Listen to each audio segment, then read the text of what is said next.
Conformal. Actually, I request you to come forward and structure this. So we had 3 interesting talks this morning, and there were questions asked, and then I had noted down some questions. I'm sure many of you still have some of those questions fresh in your mind. So I thought we could start with those questions and then slowly go forward.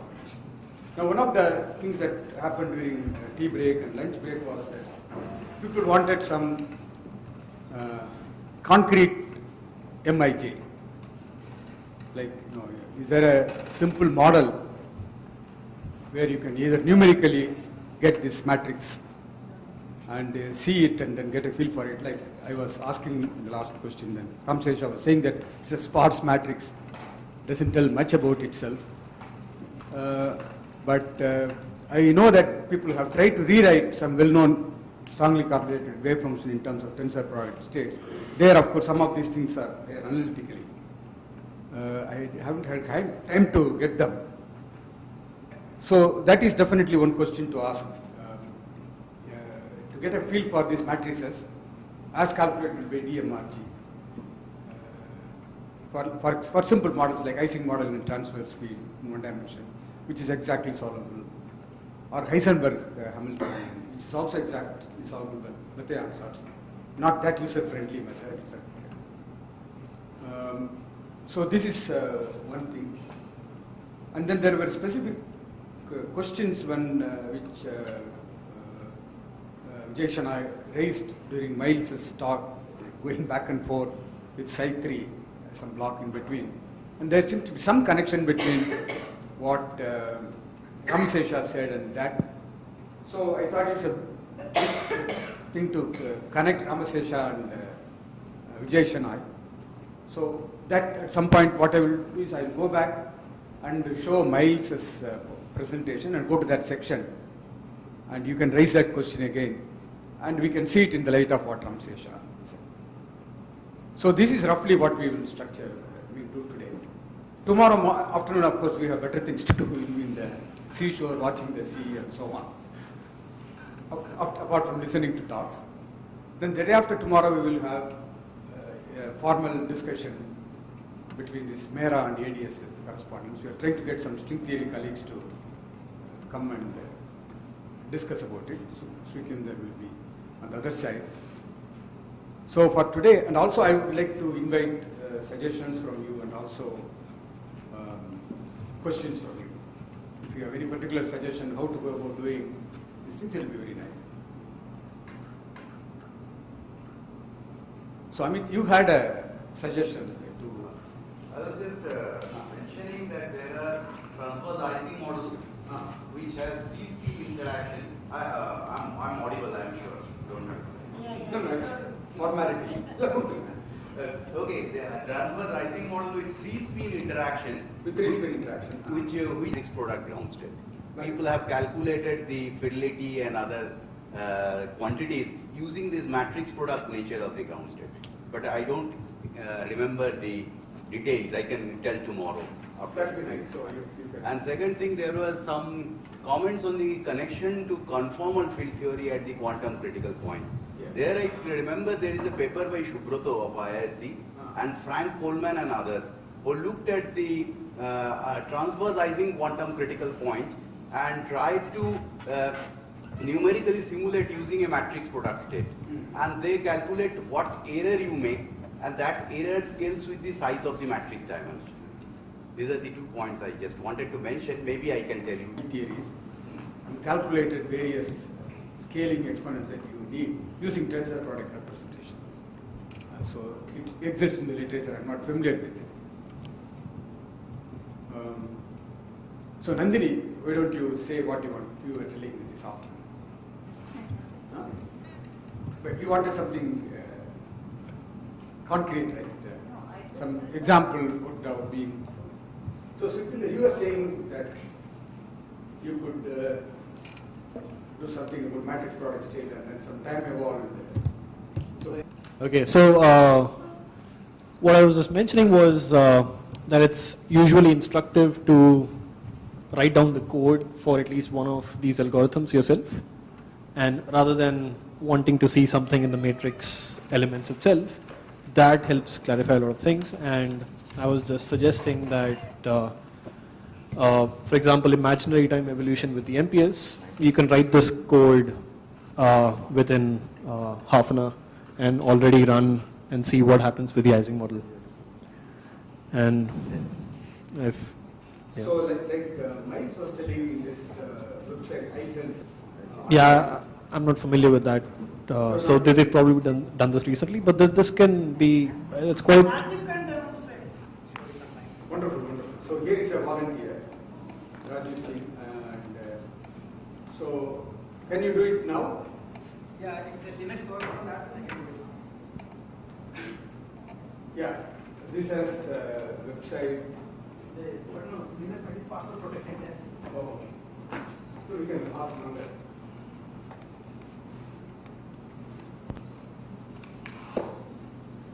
So this is, you will demonstrate. See, I don't know much of the technique, but I'll show how the code, what the code is. It's a short code. You can try to figure out what every various commands mean, and what it is actually simulating. I'll show what the result is. And will it solve a simple problem? Yeah, I don't know what problem it is solving. Will give you. Yeah, you can tell us the answer. Question: what is the problem? Yeah, good. There is a, yeah. So here there is a, if you click on learn, there are a bunch of things, and then if you go to code recipes, there is a small code here, perform a DMRG calculation. So there is some explanation here.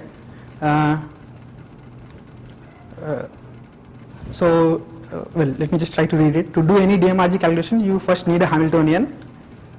The simplest way to obtain one is to use a predefined Hamiltonian provided with the library. The site indices included in the Hamiltonian are provided by a model object. So this is one, spin 1 model n. I don't know what that means. N is number of sites. N might mean number of sites, and it's a spin 1. I don't know. Spin 1 Heisenberg model. Okay, and the next line says it's a Heisenberg model. Oh, wonderful. So he will demonstrate. Good, great. Okay. Read. You are teaching us. So here we have. Okay, here we have chosen to use spin 1 sites, and our lattice size is n. Spin 1 sites. So every the spin is 1. Instead of spin half, it is spin 1. Okay. Next we That, just for the sake of students, spin 1 as opposed to spin half, the nearest neighbor public, leads to a gap situation. okay. Whereas spin half always leads to Gapless. gapless. This is called Holian gap phenomenon. Okay. And so it's easily addressed using DMRG. Okay. So next we let me just check if this is the example I used. Just a minute. No, I don't think so. Let me just check one thing.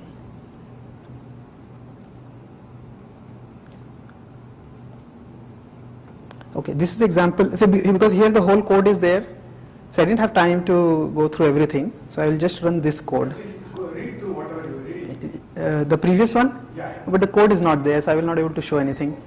So we will try to do this one. It says measure the properties of an MPS wave function. Here, how to measure some properties of the Heisenberg model wave function by adding to the code from the previous example. Okay, so the one which you are looking just now, I think that code will be extended, so we can actually go through that.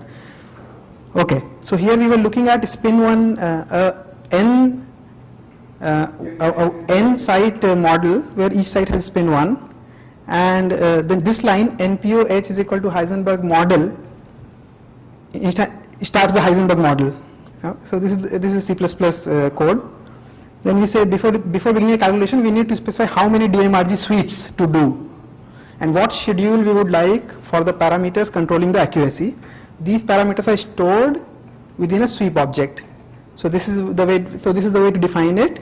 Then set number of sweeps is 5. 5 sweeps will be done, and maximum m is 100. So m, the parameter of DMRG, I think, the dimension which we keep, and the cutoff is 10 to minus 5.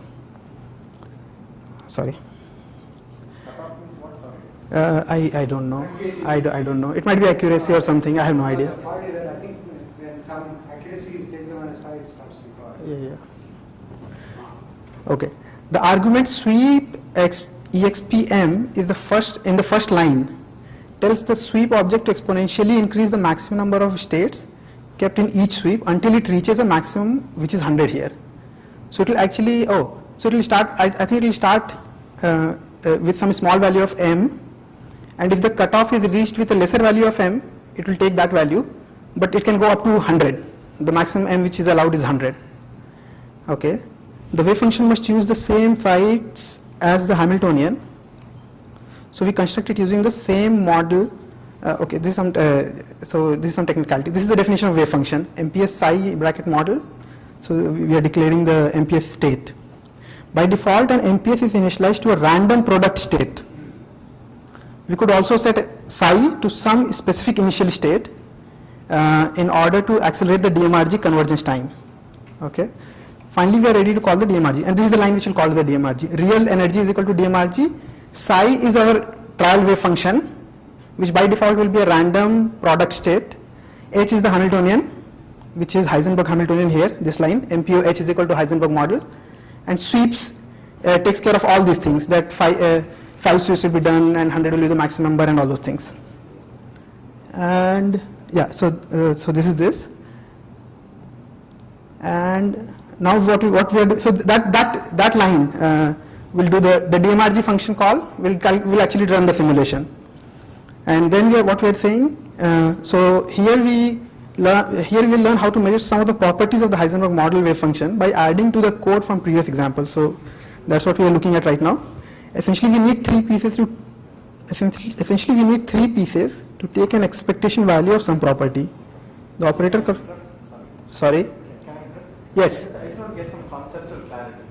So yeah. I think where Ramsesha had done this finite size DMRG, right? Yeah. So he did this infinite system DMRG, had n by 2, and then so I think this code starts at that point in the sense that it sets up this trial density matrix somehow using some trial matrix. So yeah, see, trial is it starts with a random product state as the trial.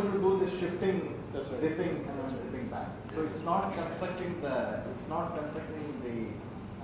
n by 2 density matrix, trial density matrix from the infinite size. Yes, to the finite size. So yeah, so for example, consider trying to measure the z component of spin on some site j of the Heisenberg chain. This operator is a method. This thing. So what we are saying, we just say, so in this line we are saying we will measure the Sz at site j. Okay. Likewise, there are operators for the site j spin raising S plus and lowering S minus method.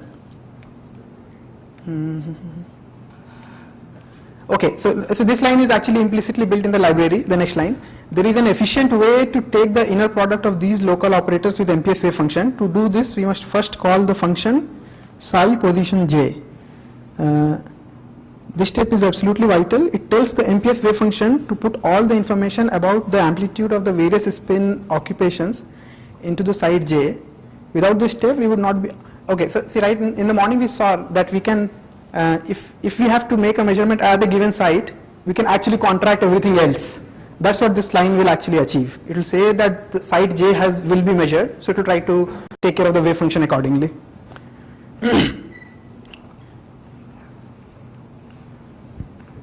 Well, I don't know.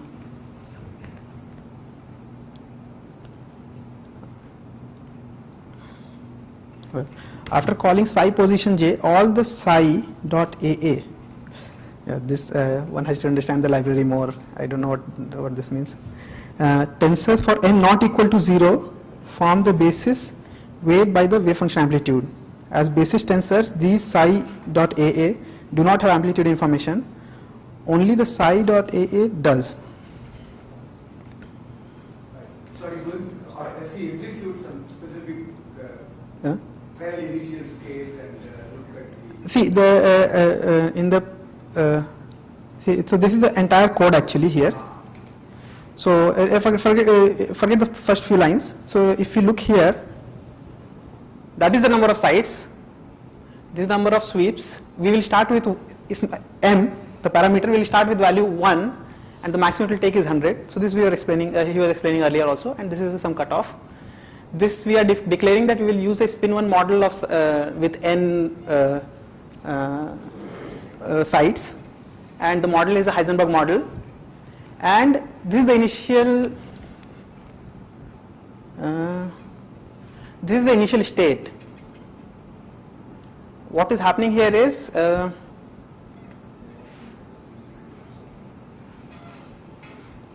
see, I think we are putting okay, so what is happening here is odd sites are set to up and even sites are set to down in this line. I mod 2 is equal to 1. If this statement is true, if this statement will be true for I odd. If this is true, this line will be executed, which will put the ith spin to up. If it is false, which will happen for I even, it will put those spin to down. So we are using a state with up down, that is the initial state. Yeah. Then so that was that. So then we are this line declares the wave function, MPS state. So psi model. So model is our end state model, and initial state we have declared like this, the up down state. So that this line will start that. Then there's some output. Then see, this line was present before. So here what we are saying is so we have question for clarification. Yes. Suppose you start with this up down, yeah. It's a very simple factorizable state. Can it return like a matrix product state I don't know. involving? That's all, just kind of one. I see, then you enlarge as you So okay, so in this line we set up the sweep parameters where we will start with m equal to 1, maximum value will be. This notation, what is chi? What that's I see. Yeah. And this line will perform the the DMRG calculation, and En most probably will store the ground state energy, which we will print out in the next line. Now next part of the code is actually going to measure the spin. So this line Sj dot Sj plus 1 by means of S plus and S minus.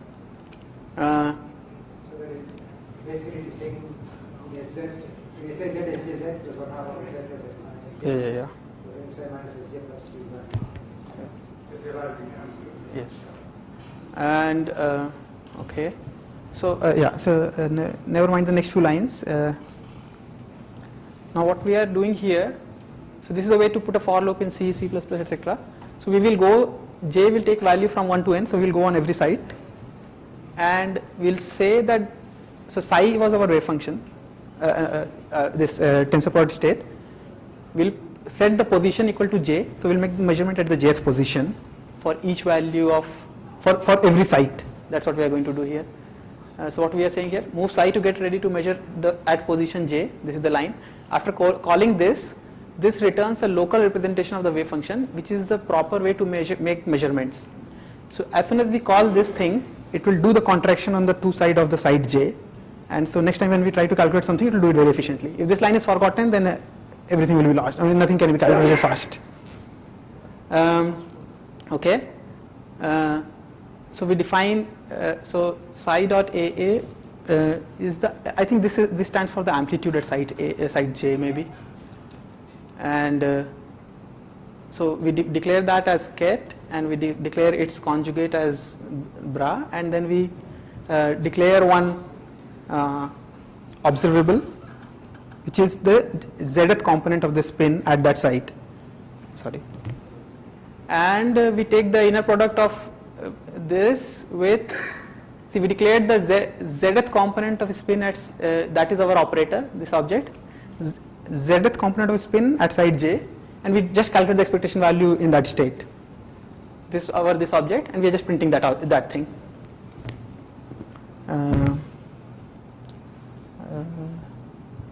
I don't know what next few lines are doing. So does he exhibit the matrix? Matrix is not exhibited actually. No, we are not writing matrix at any point. What we are writing is we are actually yeah, expectation values of the 2s.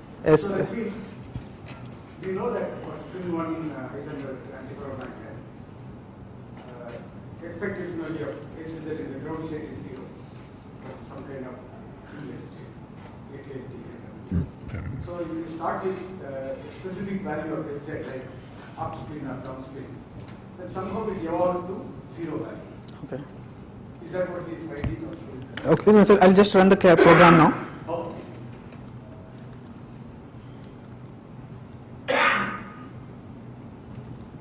so far it's a program, how is going to be that? You will like to have it. Yeah, I have on the home page, na? This is on the website. Okay. This program is on the website.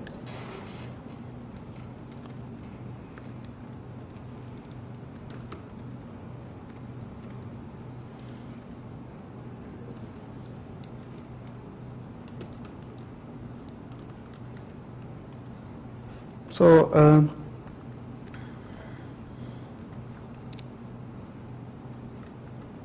so this is actually the same program.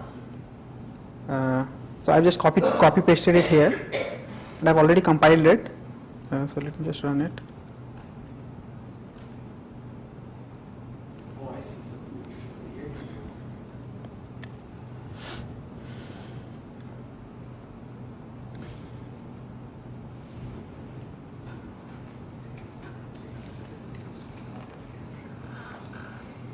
Okay. So so initial energy we have printed, then largest m, so m is our parameter, during the sweep 1 was 9, and what happened there, energy truncation error was 10 power minus 6, 18 10 power minus 6. Eigenvalues at central bond are these values.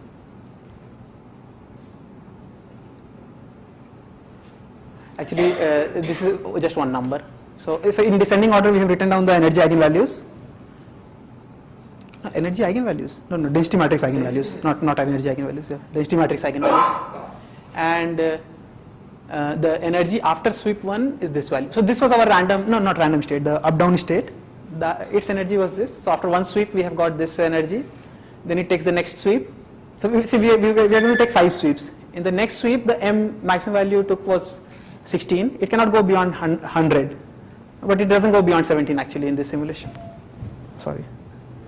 And again, there is some truncation error. Again, we have written down the eigenvalues of the density matrix in descending order. And in one step itself, it has sort of reached the.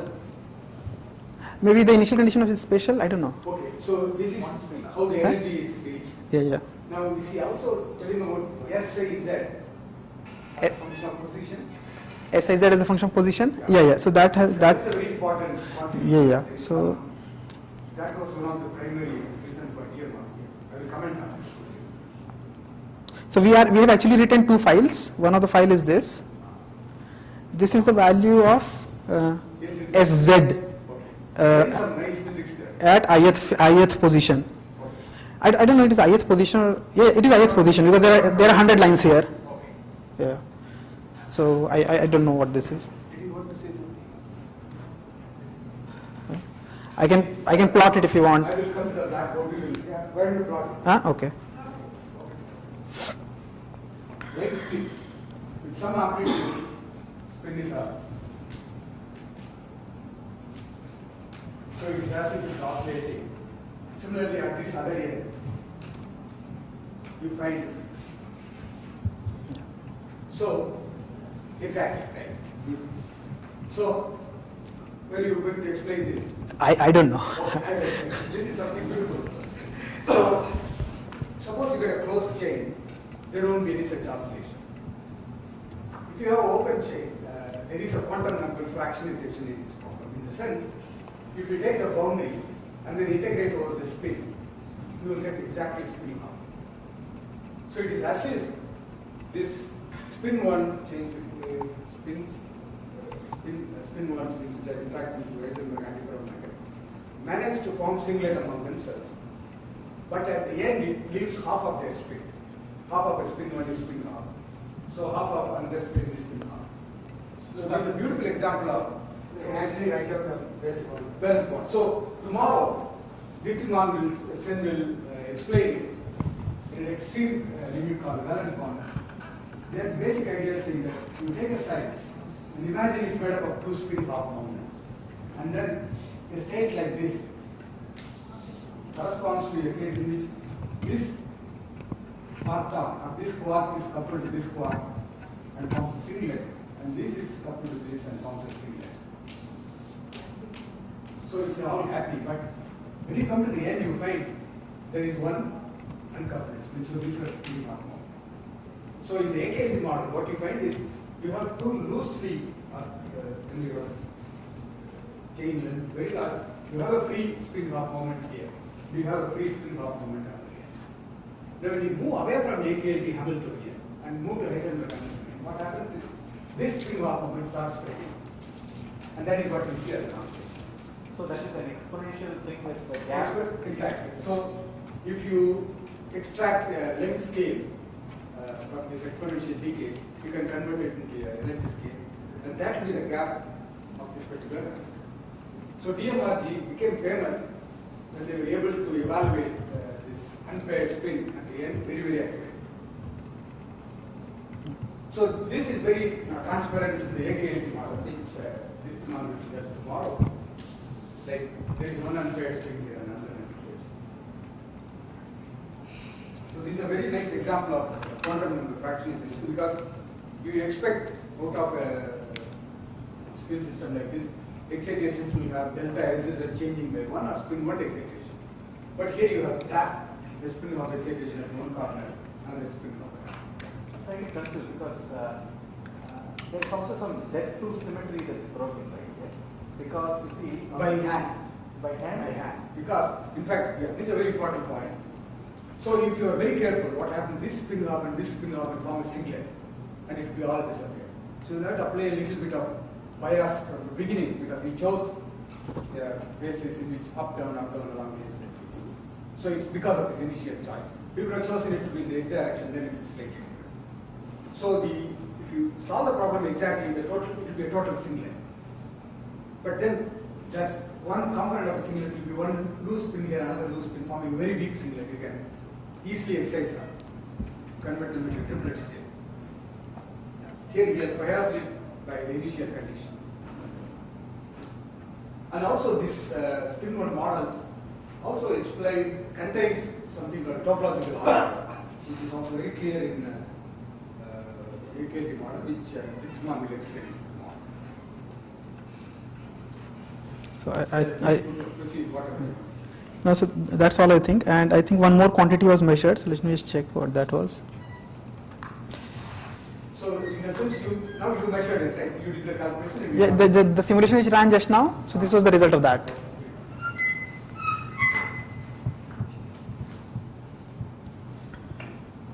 So H dot S was the other observable. Bond energy.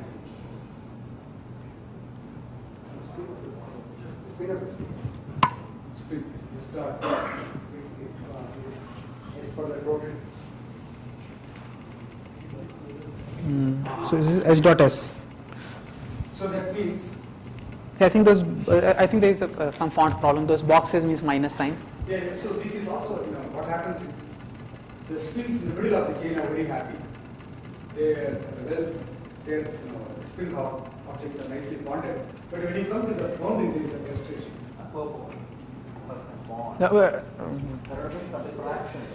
It's also negative. It's actually it's also negative. I think that box. Negative is fine. H dot S is negative is fine. I don't know. No. See, this mean value is. Oh, so it is Si dot Sj. Sorry, Si dot Si plus 1. Neighboring. Oh, okay. So it's not a universal number, because in the AKT model it's a very simple number. Whereas here it will be something different. But I see. So it's nice that the energy density also has oscillation in the operator. So this, I think the point of this exercise was that this is a 2-point observable. Mm-hmm. 2 points. SI, so you had to, in the calculation scheme, you had to put 2 red dots and then average over the rest of the things. So the previous one was just a 1-point thing. So that was. So it will be also, since you have done this, there is this topological order in this. Some operator, I don't know. It exhibits a long range order, which in fact later called topological order in other contexts. So this model is supposed to exhibit very nice. Okay. I don't know whether, probably that can be also measured. Maybe. But it's a very non-local object. Okay. It's not a 2-point function. We take a topological order only in the sense that your perturbations they commute with the system. They commute with the system. You can't have any perturbations. So in what sense is the system? So that's a topological rigidity. So here, okay, let me, can I have the lights?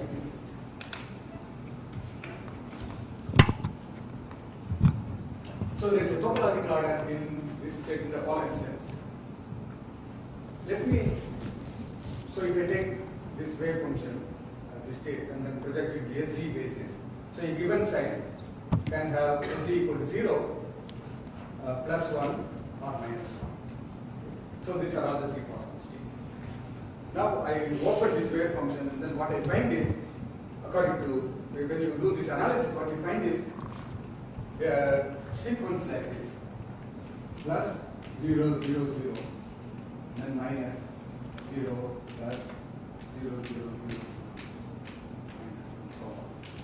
That is, amplitudes, that is wave function that contribute to this final state, are non-zero amplitude only for configurations like this. So if you find me an upspin, there will be zeros, but you will always find an upspin, never a plus. So if that intervenes, then this order in the sequence will be lost. So again, there is an order in the sequence, not in the position. So if there is a plus, it will be followed by minus, it will follow by plus minus. So there is an operator which measures this. So this is the topological order content of the string on Heisenberg model. The string operator. It's a string operator, exactly. So since Ramshesha gave a clue, that's a string operator.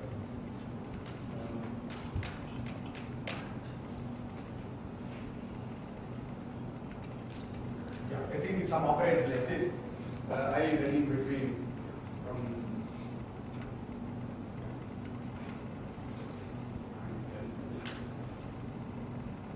that is you take this SI between a point beside L and M, and then find the expectation value.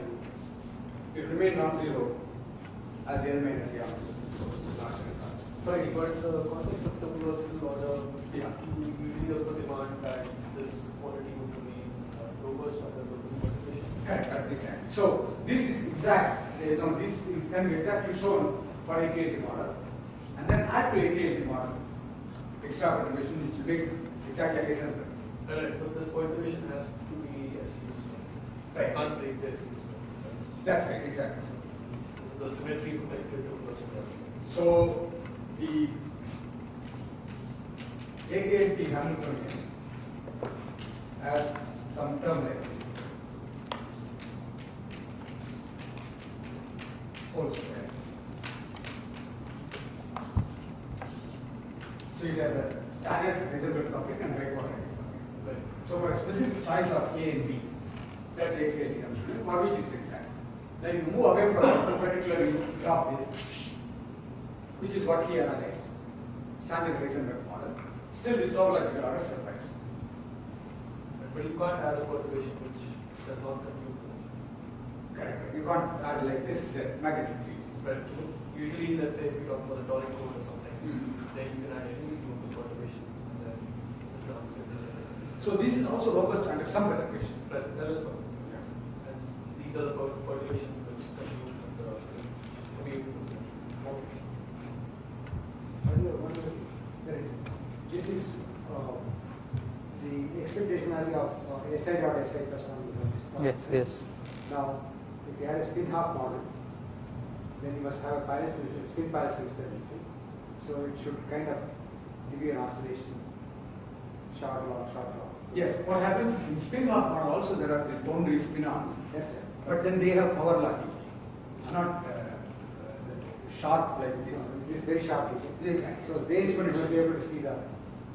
Now, okay, there I think DMRG fails probably because of you need to have a lot of one dimension.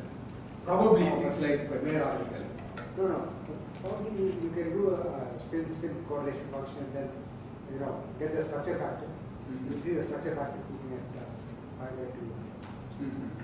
But I do not know whether this method works for spin half.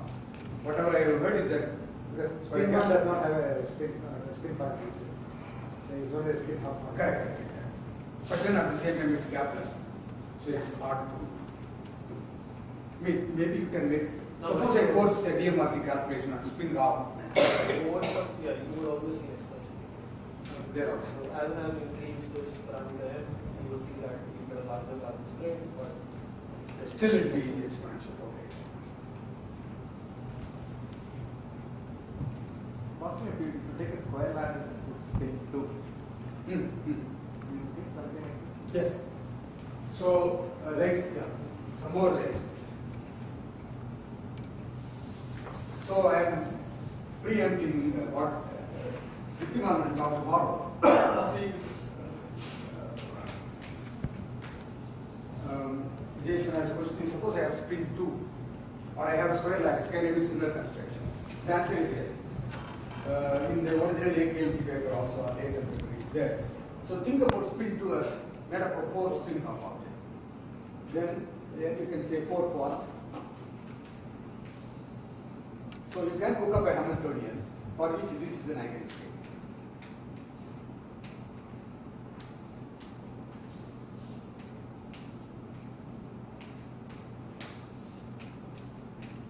And so on. So similarly, if you have a honeycomb lattice, you can construct a spin 3 half because there are 3 members. You can give. No, so then the question is if I have a corner, If you have, a corner, yes, will there be a trap? Yeah. so there will be, no, there will be a spin 1. Depends on which corner, whether you have to look at the edge or you look at the corner.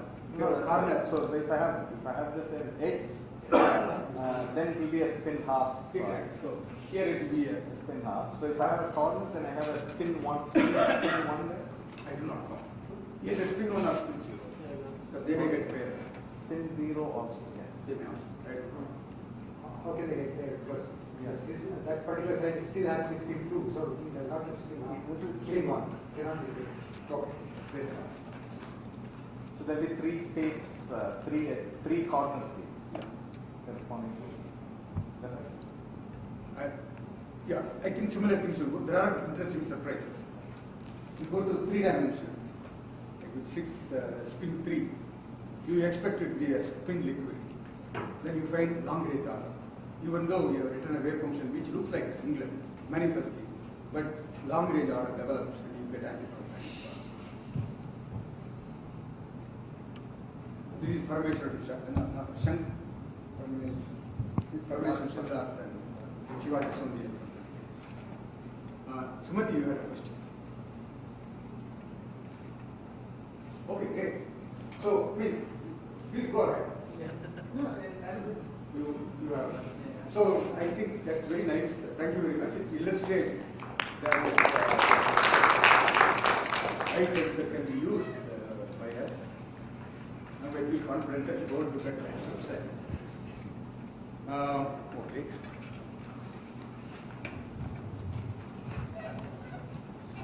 I think interesting if we can solve another model which is not, which will give some new insight in the next 2 days and surprise Miles.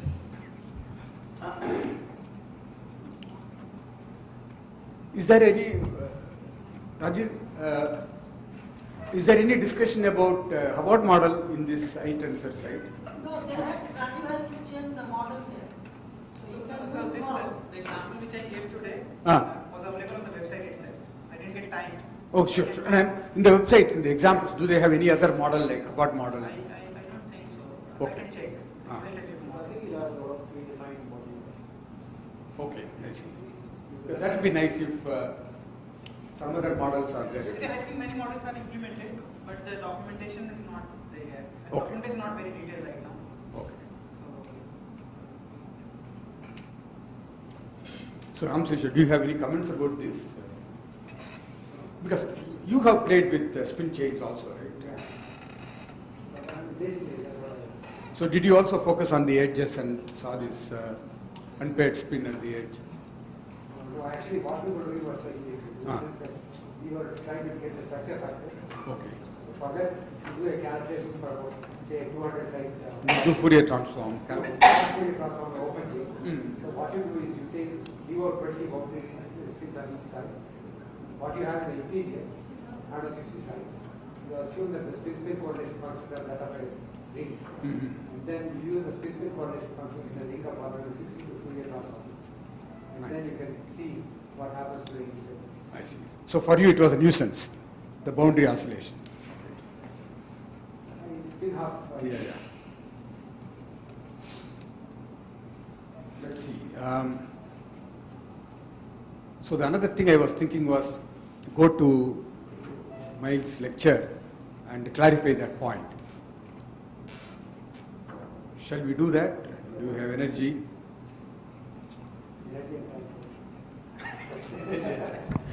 Okay, maybe with that we can close.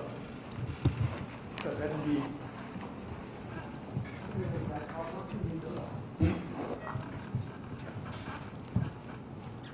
That's all.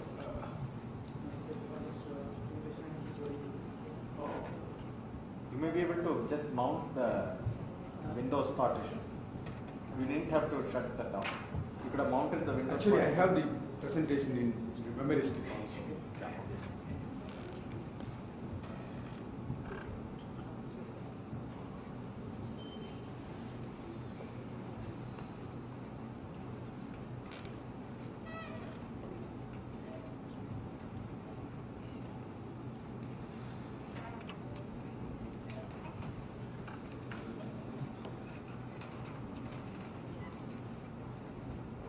So there was a comment made by Professor Balachandran about some connection to lattice gauge theory. Ball is not around. Did any of you appreciate that point? I don't know. I got a sense that he was worried about some gauge symmetry. Right. But he also alluded at the beginning, it looks like lattice gauge theory. That part, Okay. yeah. So no, I'm just trying to connect to that. Mhm. So see the states S1, S2, S3, Sn, Hmm. right? You can do gauge transformations on those guys. So for Right. example, I can multiply each of the S1s by something, Hmm. right? If that is a trivial thing to do is to multiply each of them by some phase. So then these wave functions will change. Hmm. But if those fellows have internal, if S1 is n-dimensional, I can actually multiply this by SUN Matrices. centered around the ith side. Mhm. So there is some, so I think he was worried about that. And there was another comment which said that this is actually written in a particular basis, in the sense that you fix the gauge of those, the internal gauge has been fixed. And that, I think. So Sikwinder, would you like to make some comment? Because you have worried about Right. So, incorporating local symmetries or global symmetries. right. So, Yeah.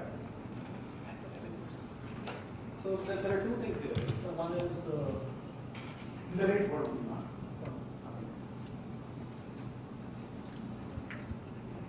So one is your many body wave function, and the other is we're using a representation for this. So I think what you were just saying, what he was just saying was that, so there are two things. This is a wave function, and this is how we're choosing to represent this. And suppose I have one given representation. I can always, on this bonds, introduce a resolution of identity of each of these points. Right? So x inverse, and maybe y inverse, and so on. And let's say multiply y and x inverse into this guy over here, and so on, to get a new MPS there's some gauge freedom in choosing the representation for the wave function. But in lattice scheme, in a lattice gauge theory, we actually talking about the gauge symmetry of the wave function. So if I have some group and I'm actually transforming these open indices now. Yeah, this is our. So notice that over here the gauge transformation is an internal interface. So I'm demanding that if I act by some rule elements here, then this guy remains and this guy remains invariable. So that is the gauge symmetry of the wave function. This is just a choice of some gauge for the representation of the wave function. This actually brings to another very important question. Do these dummy variables which you are integrating over, what do they mean? So they carry any physical meaning more than right. So the syntax over here, the states over here are basically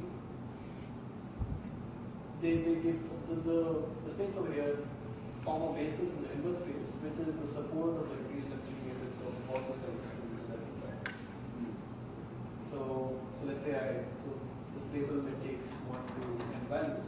So this labels some m states, and those states will span a subspace on which this side of the chain is supported. So it's an effective description of the left part of the system. The basis for the Yes. last. But there's a distinction here. So these gauge transformations are just for your representation, and then this. Now on top of this, you can have a gauge symmetry for every function. And in fact, people have then translated or incorporated such constraints into the tensors or the MPs. But that requires something more. So you impose some gauge constraints for the tensors on top of this. So you still fix this gauge, but then you now impose some constraints arising from such a gauge.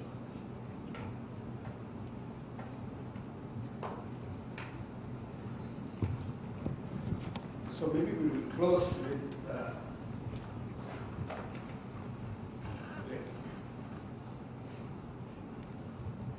so let me go to the section where there was a question asked by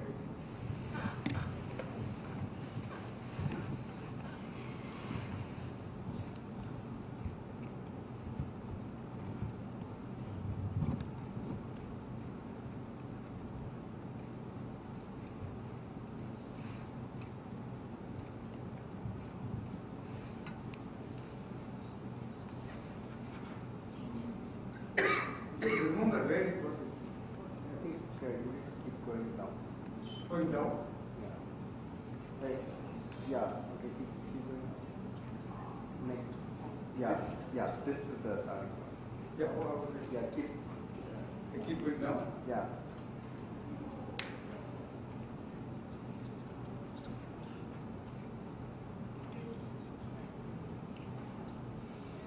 Right. This is the. Okay. So now you and Ramsesha are going to speak and explain this to us. Yeah. I think Ramsesha will go with experience. No, all the three of you. So, yeah, I lost my, somewhere I came here, somewhere here.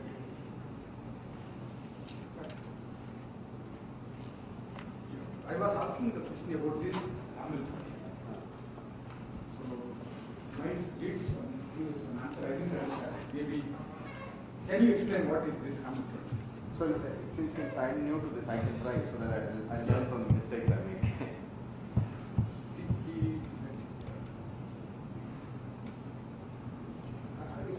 Why don't you go there so that you can actually handle the So the way I understood it is the following. yes. That Please. So the way I understood it is, so this was this side 3 we have.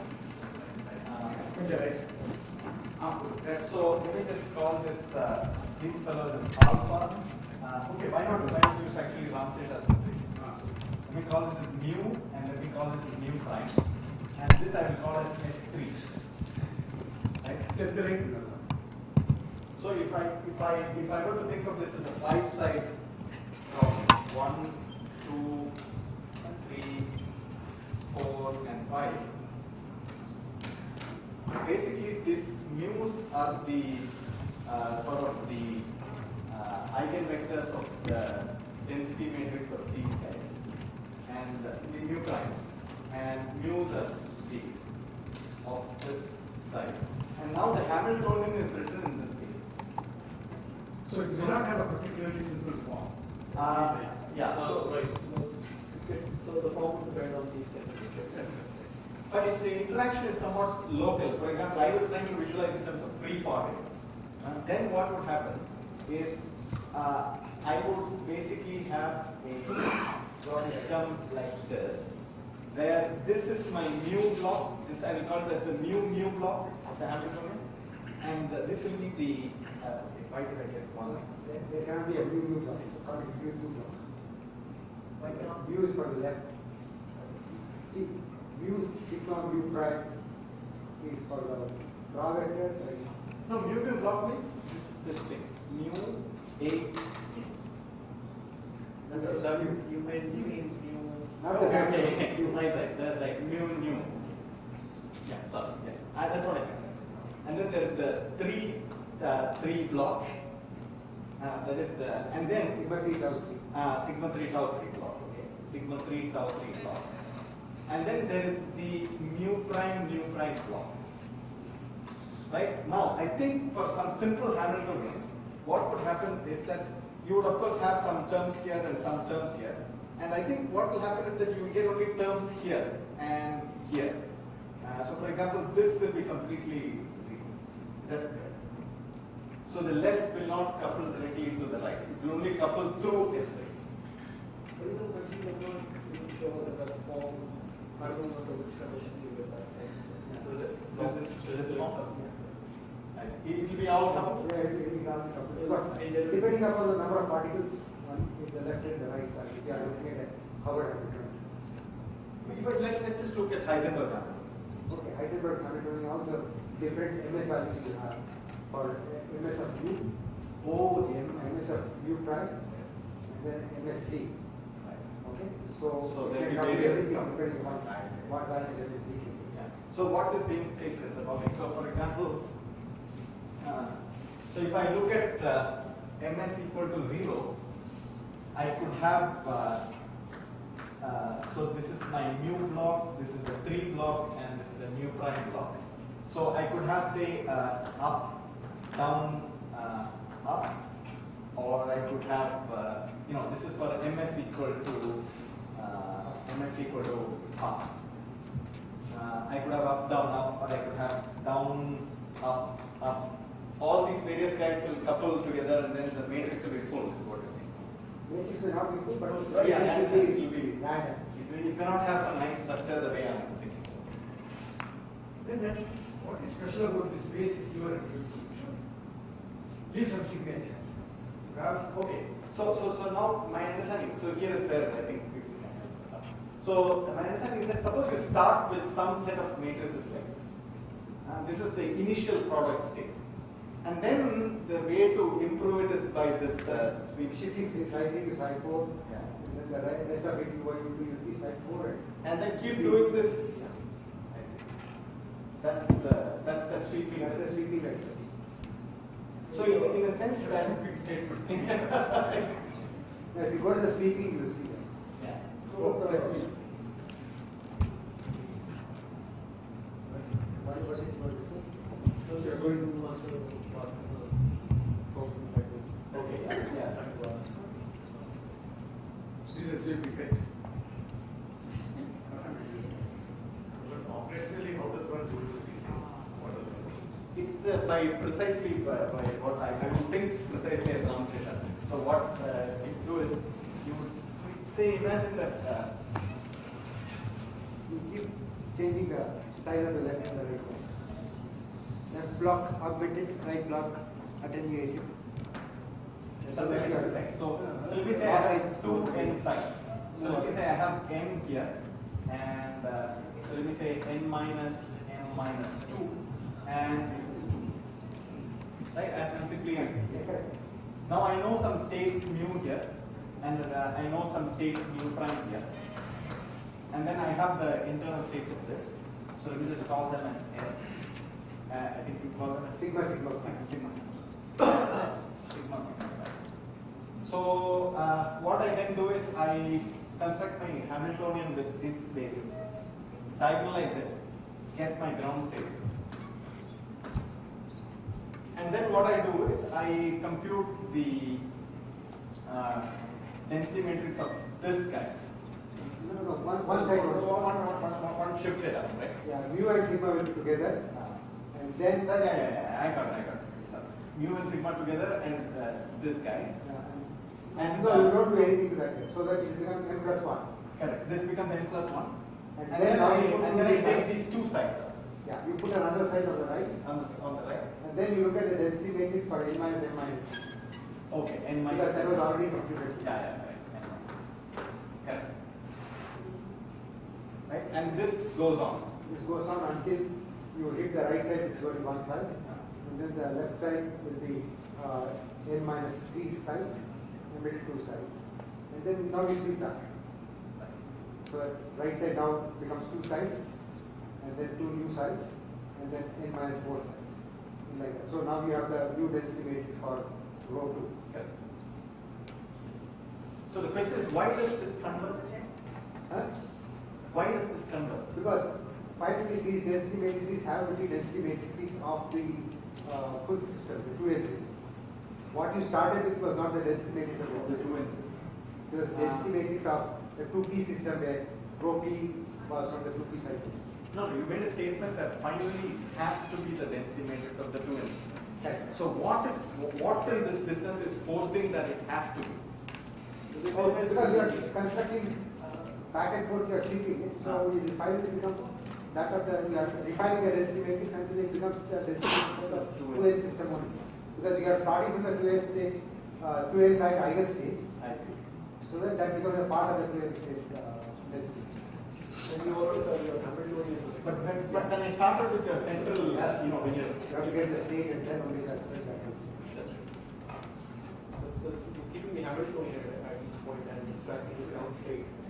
on the same Hamiltonian. On the same Hamiltonian. So suppose I want to ask you a different question. So if you look at Green's function Monte Carlo, the usual Green's function Monte Carlo, I would start. This is what you showed as e to the minus I. Right. So I would start with some state of this some state, and then I would just do e to the minus some tau h, and keep doing this, and eventually I will go to the ground state. Right? So what is the connection of that and the sweeping business? There's two different ways of getting the same ground state. Yeah, there's a clear exclusive here. So there's some. They are numerically different techniques. Numerically, one is a projection operator and the other is a density. Correct. Either minus tau h is a projection operator. Correct. Does that help? It helped me a little bit, but yeah. So, Shekhar, you want to say something about questions that were asked? Let me ask the audience. What is the next question?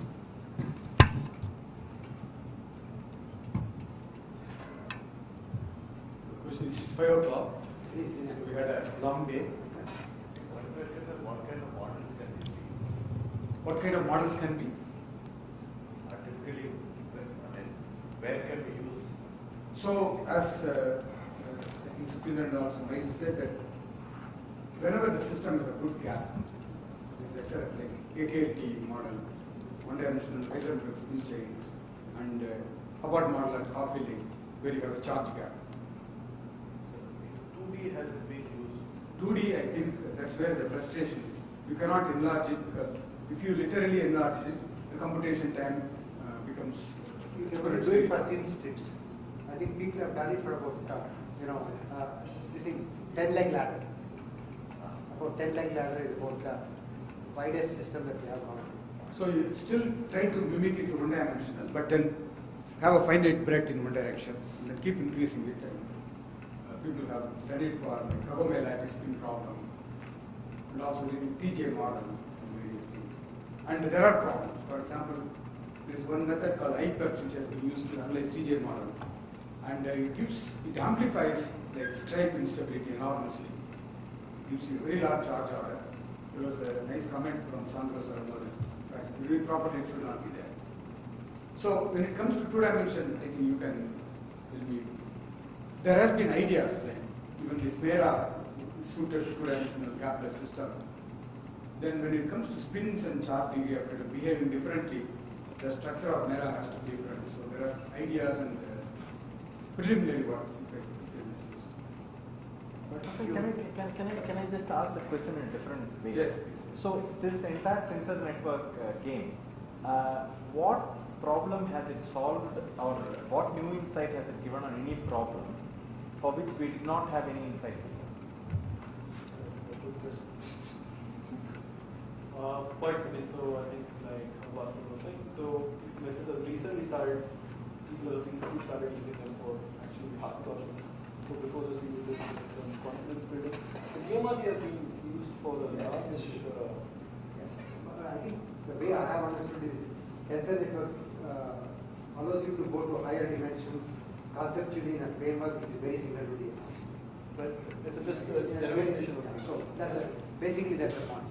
So in two dimensions, if you have the ferromagnetic on a Conformal.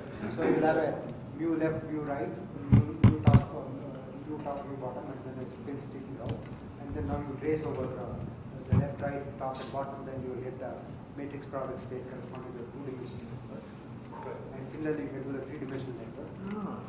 So the point is that conceptually it is easy to extend it to higher dimensions. But what have we learned new? That's what he is asking. So I was saying that there's this. So actually, I think what have we learned new is not the right question, because then there's nothing for us to do. Where is it possible? Where is it? I mean, what directions are possible? Possible, right? To get to this? Because if it's already a done problem, then you know. So to me, now to answer this question, this ADS-CFT correspondent always was mysterious to me, continues to be mysterious. Can you please expand ADS? Okay. Anti-de Sitter space and conformal field theory correspondence. Apparently, if you look at a three-dimensional quantum field theory, gapless, if you look closely, you see a one extra-dimensional gravity world. So D plus one dimension, and you're using things are simpler in that world, and you can compute strong coupling quantities. This is what people say. But when this involves a lot of mathematics and a lot of jargon, I never understood it.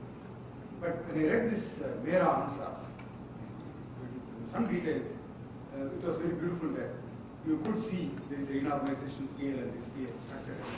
So that was definitely new, which was not there in any variation of wave functions that I am familiar with. So that and I've seen people keep talking about central charge.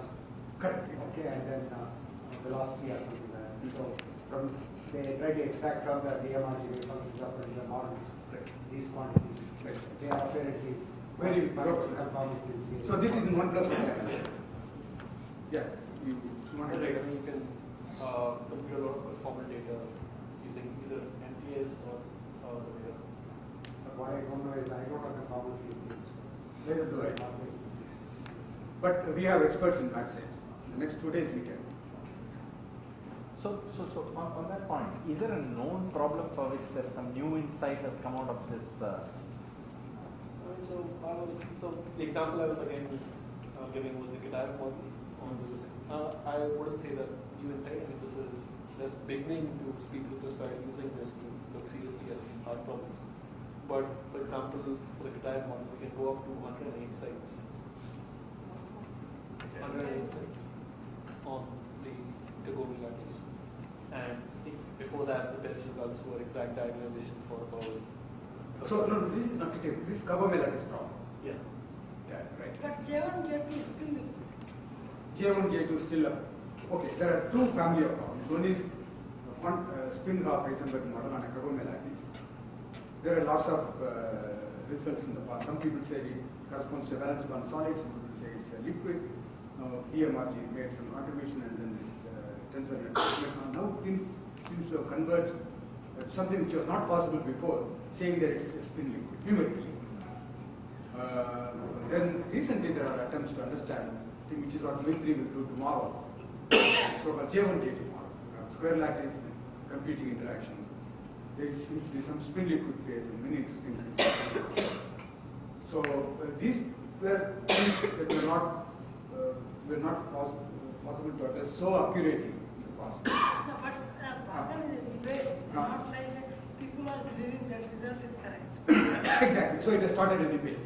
It has given a beautiful, perhaps controversial result. So people are challenging it. Because in the model there is a region where the two competing interactions fight, and some people thought that it should be a crystalline valence bond, solid phase. Recent result shows it's a liquid, and somebody has challenged it. So No, Mera shows it's a liquid. I mean, this tensor network. tensor network, not Mera. Not Mera is a critical. Matrix product states of tensor network says that it's a liquid. And Sandvik has come up with some suggestion that we use. So it's interesting that, but the energy differences are very, very tiny in all these things. But we are people of Hubbard model. So what is doing this tensor product in Hubbard model? We are preparing groundwork Any try? to conquer, Everest. We have to name small nearby hills. That's what we are doing. No, the question is, we are Hubbard model people. That's what Hassan says. We want to solve Hubbard model in two-dimensional TJ model and prove Heisenberg Model. At least that's my ultimate aim, ulterior motive. But these are all definitely, things to understand. And in fact, one of my aim was to talk about that, so-called Grassmann in tensor network states. Now I will not talk about it. Conveniently, I have fixed Amshesh's talk. So can the correlated system be studied as a function of filling using DMR? Yes, people, in fact, there is something called IPEPS, it's part of this tensor network progress, which they have studied TJ model and gotten some very exciting results in terms of energies. But if in terms of physical properties like charge density, where there seems to be too much of density wave pattern, so that is under question. So it has been studied. Though TJ model has been studied in the last 1 or 2 years. Steve White and 1D or 2D TJ model, very beautiful result. But then the result is very good. But when I looked at it, my immediate reaction was it cannot be right, because there are various reasons which tell you that we don't expect this much charge density modulation, and now it turns out to be so that it holds on to something and amplifies it, so that there are hopes for improvement. Shankar, you want to say? So in 2D, even if the numerical calculations are difficult, is it possible to write down, say, treat it as variation wave function? And some answers. And try to write down correlated wave functions with fractional charges. What I have in mind is analogy of Laplace wave function. Because those wave functions, even if you don't know plasma analogy and don't know how to calculate, you can nevertheless sort of motivate them. Fractional charges and very phase calculation and fractions. So has there been any attempt in those directions? So unfortunately, when it comes to away from half-filling, in the 2D TJ model, the best wave functions are RBB wave functions with pulsar projection characterized by phi h. So what do you mean by best? I don't care about energy actually. I'm only worried about the topology. Best so far it has been in terms of the desired result it gives, namely it gives superconductivity. But I have also energy is good. Yes, but the question is not towards superconductivity at all. Yes. My question is more spin liquid. So you're talking about dope Hubbard model or? No, I'm not. Spin models. Oh, sorry, I'm sorry. I thought you were talking about. So you are not talking about doping. No. So spin model. Yes. Okay. So there has been attempt to understand triangular lattice. Unfortunately, it orders, so there is no spin liquid. So that is where this J1, J2 model and so what I'm saying is, energetics is difficult because you have to do the calculation. So you are asking whether there are model wave functions, variational wave functions. And showing topological order in them by tensor. In fact, the whole class of work by Ben, what is called projective quantum PG something. Yeah. So he does RBB mean field theory and takes those Are also. those tensor network representations? Yes. In fact, they are called Grassmann tensor. They are very nice developers. So you take those and analyze for this projective symmetry theory. And then that gives you what kind of topological order you will get after Kurzula projection. No, the spin model, where is it? Spin model, spin model. So no Kurzula projection. No. You start with the spin model, do RBB mean field theory, where things are freely moving. And then get those mean field wave functions. Spin liquid wave, and then do Kurzula projection. So where does tensor network come in? So this can be rewritten in using Grassmann variables like a tensor network. That's called Grassmann tensor networks. These are very recent developments. And, I think our next conference should be on fermionic tensor networks. So there are very exciting things going on. Unfortunately, we will not be able to touch upon. So even the quantum double models, so these other models, so I think generalizations of the Turing code. So even they are the ground states of all quantum, or at least a very large class of quantum double models, can be written exactly as if they are the ground states of this. 2D models. Yeah. So the TJ model, suppose we set the J equal to 0 and U equal to infinity, the so-called extremely correlated liquid. Has there been any Tensor network operation, not as concept. It will be very interesting. So there is a lot of scope within spin models and globe spin models. I think it's all just the beginning, as far as I can see. And also I should say that most of the approaches are very numerically based. There is a beautiful structure behind, but at the end you have to use computers in a very powerful way to extract results. Whereas in the slightly modern times, you can write down a RGB wave function and then get away by hand-waving arguments and doing some heuristic thing. Now you can't get away with it. You have to go to height and say. Okay, I think we had a very good time today. So I hope you all enjoyed it. So enjoy the rest of the evening. But please remember to solve one problem tonight and then. We will meet tomorrow at 9:30 sharp. The first talk will be by Miles Schoenmeier. So we will meet you tomorrow. I think dinner will be served in the same place.